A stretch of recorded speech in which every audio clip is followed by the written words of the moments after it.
Long ago, in a small village nestled at the edge of a great dark forest, lived a poor woodcutter and his two children, Hansel and Gretel. Their mother had passed away years ago, and though their stepmother cared for them, her heart grew cold as hunger gripped the household. Times were harsh and food was scarce. Every night the family went to bed hungry, and desperation loomed like a shadow. One evening, as the children lay awake in their small, shared bed, they overheard their stepmother whispering to their father. "We cannot feed them any longer," she said. "Tomorrow, we must take them into the forest and leave them there. It is the only way we can survive." The woodcutter protested, but his wife's words were sharp. Eventually, he agreed, though his heart ached with sorrow. Hansel, ever watchful, turned to his sister. "Don't worry, Gretel," he whispered. "I'll find a way to keep us safe." That night, while everyone else slept, Hansel slipped out of the house and gathered smooth white stones from the path outside, their pale surfaces glowing faintly in the moonlight. He tucked them into his pocket and returned to bed, his mind already forming a plan. The next morning, the stepmother roused the children early. She handed them a crust of bread each and told them they were going into the forest to gather wood. Hansel and Gretel followed their parents deep into the woods. As they walked, Hansel dropped the white stones one by one, leaving a trail behind them. When they reached a clearing, the stepmother kindled a fire and told the children to sit and wait while she and their father went to chop wood. But as the hours passed and the shadows grew long, it became clear that the adults were not coming back. "Don't be afraid, Gretel," Hansel said, taking her hand. "The moonlight will guide us home." Sure enough, as night fell, the stones glowed faintly, marking the path. Step by step, the children made their way back to their cottage. Their father was overjoyed to see them, but their stepmother's face darkened with anger. The next morning, she devised a crueler plan. This time, Hansel was not allowed to leave his room during the night. With no stones to guide him, he crumbled his bread into small pieces, hoping to use them as a trail instead. Once again, the family ventured deep into the forest. Hansel dropped the crumbs as they went, but he did not notice the birds fluttering down from the trees, eating the trail as fast as he could lay it. When night fell, Hansel and Gretel were truly lost. They wandered through the forest for hours, their stomachs growling and their legs trembling with exhaustion. Just as they were about to give up hope, they saw a strange house in the distance. It was small and crooked, and it seemed to shimmer in the moonlight. "Look, Hansel," Gretel said, her voice weak but hopeful. "Maybe someone there can help us."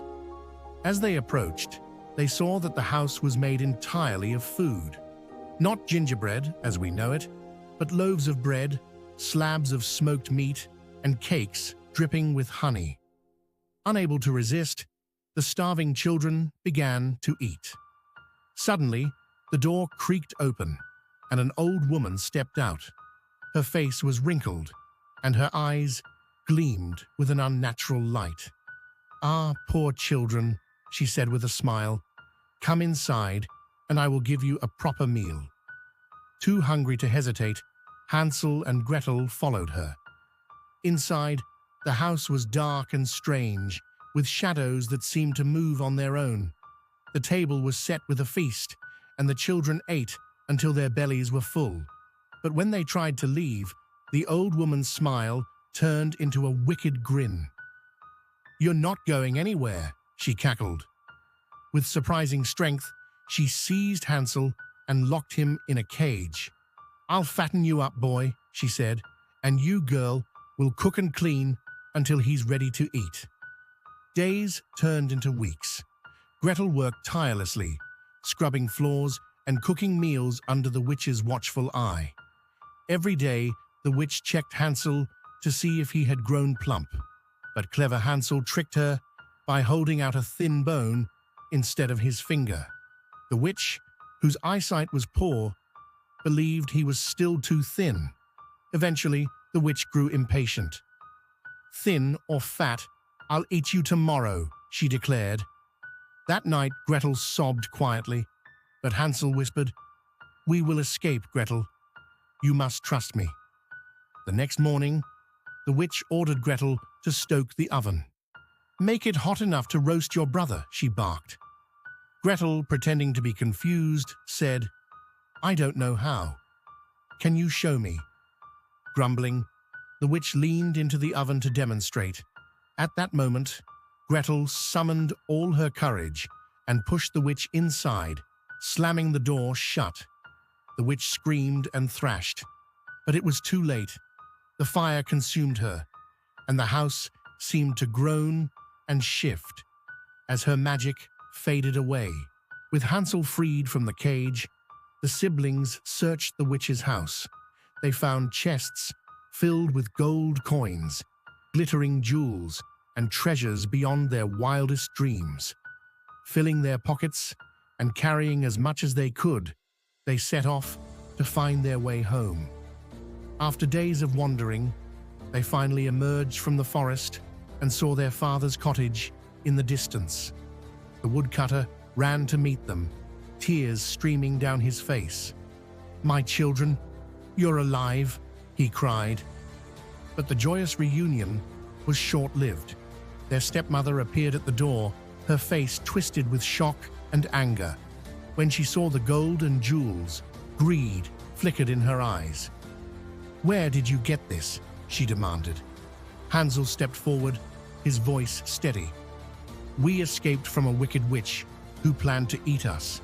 This treasure was hers, but we earned it through our bravery and wits. It is ours now." The stepmother's greed consumed her. That night, as the family slept, she crept into the children's room, intent on stealing the treasure. But Hansel had anticipated her treachery. He and Gretel had placed one of the witch's magical traps under the chest of jewels. The moment the stepmother touched it, the chest sprang open, and a whirlwind of enchanted flames engulfed her.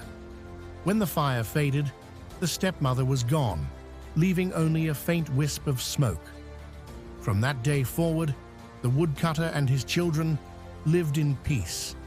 With the treasure, they repaired their home, shared their wealth with the villagers, and ensured no one in their village went hungry again. Hansel and Gretel grew up to be wise and generous, their courage and cleverness becoming the stuff of legend. And so, the tale of Hansel and Gretel reminds us that even in the darkest of woods, light and hope can still be found, but greed and cruelty will always meet their end. Thank you for watching Once Upon a Tale, where imaginations are unleashed. If you enjoy these tales, remember to like and subscribe to our channel. See you on the next tale.